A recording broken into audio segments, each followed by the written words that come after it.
It's hard to imagine in America a class education program without any component technology within. And we think technology can do many benefits for education programs, especially in developing countries. The first challenge is about the quality of education. So the primary enrollment in the world has been like 91%, so pretty high already. But the quality is still kind of in trouble. For example, in India, 31% of the third grade primary students cannot even read or write the very simple words. And the second is it's about the change of our economy in the 21st century. So especially in the developing world, the economy is moving from agriculture to manufacturing, from manufacturing to service. So there is a high demand for high-skilled workers. Back to India example, basically there will be 10 million surplus of low-skilled workers and 13 million high-skilled shortage for high-skilled workers by 2020. So technology can, on one side, to encourage active learning, maybe encourage the motivation of students, and encourage the interaction between students, and so many ways that can improve the quality of education. On another side, it can just give the people the skill they need for the future challenges.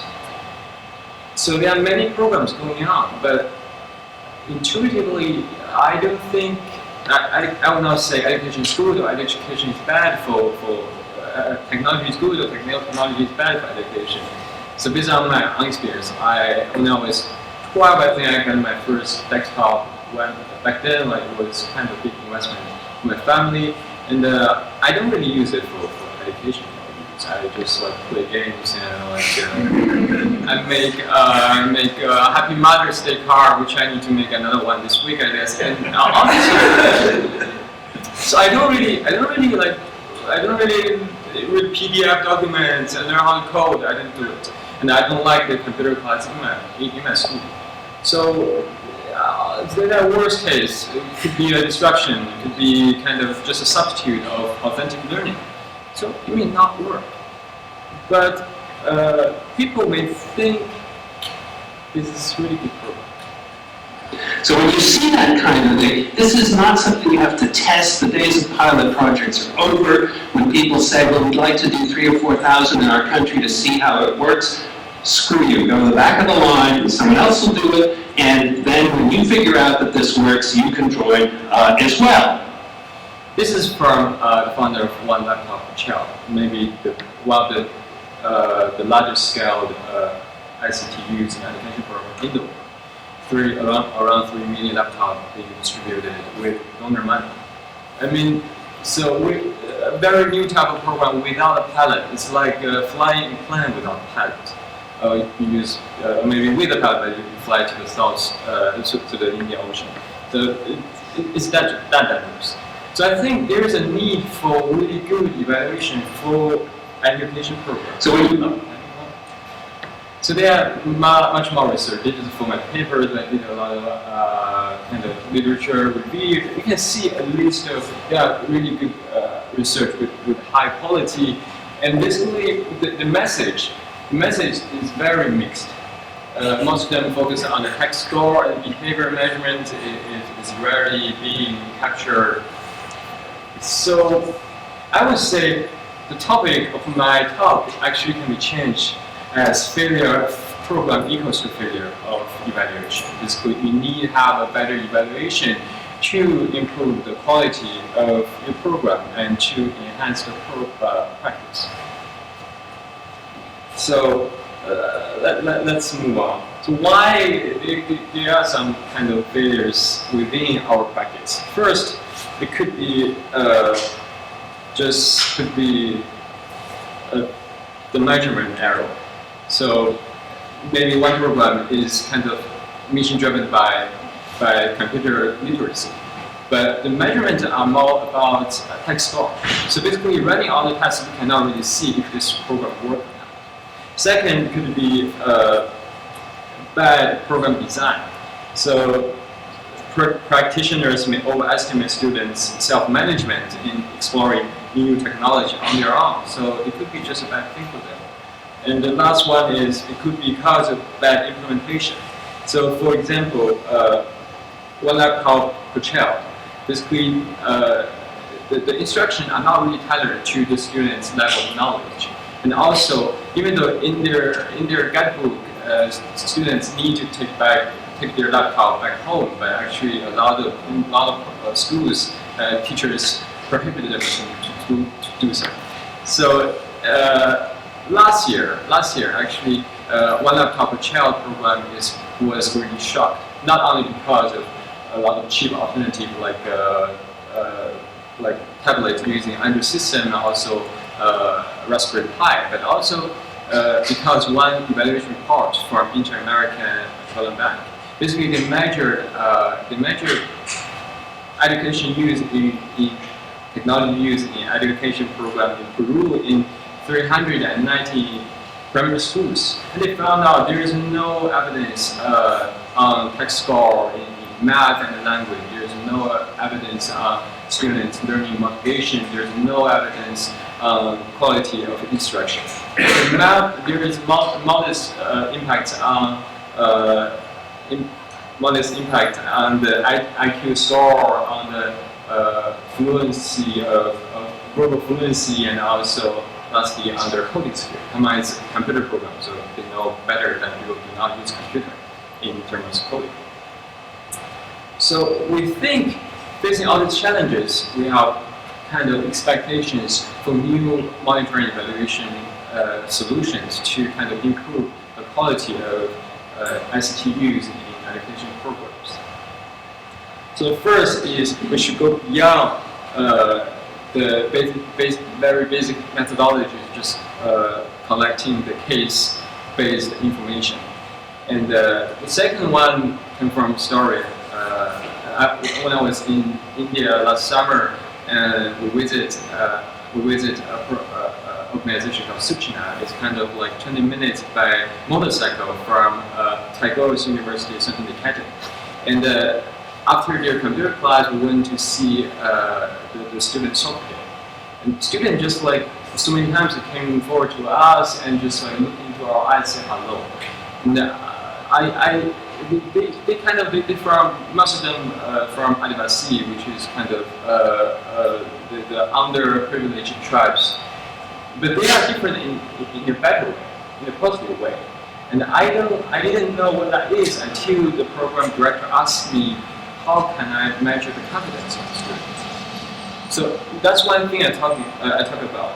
Maybe computer use in education program can associate with self-efficacy, self-motivation, pro-social behavior, aspirations, sense of fairness. And for me, I care more about how students being more innovative, more open to challenges than 1% increase of math test score. Or maybe we can translate the 1% change to I don't know, to monitor it by imaginary dollar value. It doesn't really concern me that much. So the last one is about the practitioners. So that's another story. Peter and I also had a translator in India. He had a great English training program. He kept asking us, how can we apply for funding from a foundation program? So we keep having interaction. So basically, our interaction, we found out he knows little about what to monitor, what to report, and what the foundation needs to be reported. So that's why we came from, based on those, we have kind of this new solution. I don't have time to go through this, and I'm not a salesman, so I just say this is the program I've been working on for the past few months, and I'm so happy about this, very excited. So basically, it's both a capacity building tool, help the local practitioners to learn how to do impact monitoring evaluation, but also a management tool to let them really do the monitoring evaluation works. Yeah, I think that should be good. the name is Kai, and you can check it out by just like looking the full report here.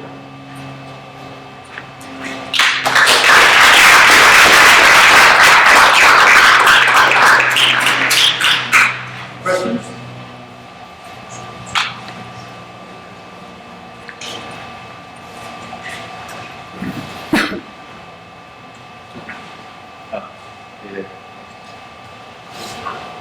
I think the issue that we have is that what are the metrics? What is the metrics that you evaluate the program? It may be that in addition to more academic performance, we need to develop some other sociological adjustment performance. Yeah. Or maybe you could think about methodologies that you are identify metrics in terms of what type of outcome you want to do, but rather than about the evaluation process per se. Yeah, that's right. So I spend maybe more than 50% of my time just looking at different research, what kind of method they use, and what kind of indicators they use. And there are a few kind of really good, kind of many would be applicable to the programs in India, some of like B5, and see the personal traits, and also a set of kind of very easy to use experiments and see whether a student gets confident or not. It's not very accurate, but it's better than self-reported questions that used to be asked. Do you get your product or service out to potential clients and hear what they think about this? Not yet. I'm just like finishing all the ideation part and try like so. Once I hear on the see, it's basically I want to see the feasibility of using different technologies. And basically here is like using Kai, you take the questionnaires, practitioners take the questionnaires and know what kind of questions, what kind of information they should collect from the field. And then they can upload them either to Google Form, it's very easy, you already know that if you have internet. And then you can use Open Data Kit, there's a really like a steep learning curve to use it.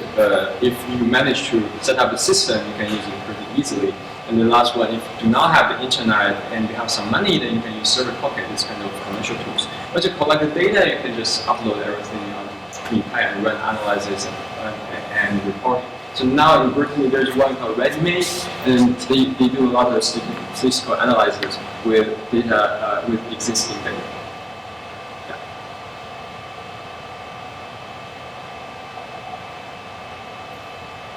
So it's interesting that you propose different kinds of indicators. This is about collecting indicators, but what about determining what those indicators would be themselves, like qualitative indicators, confidence, et cetera, et cetera.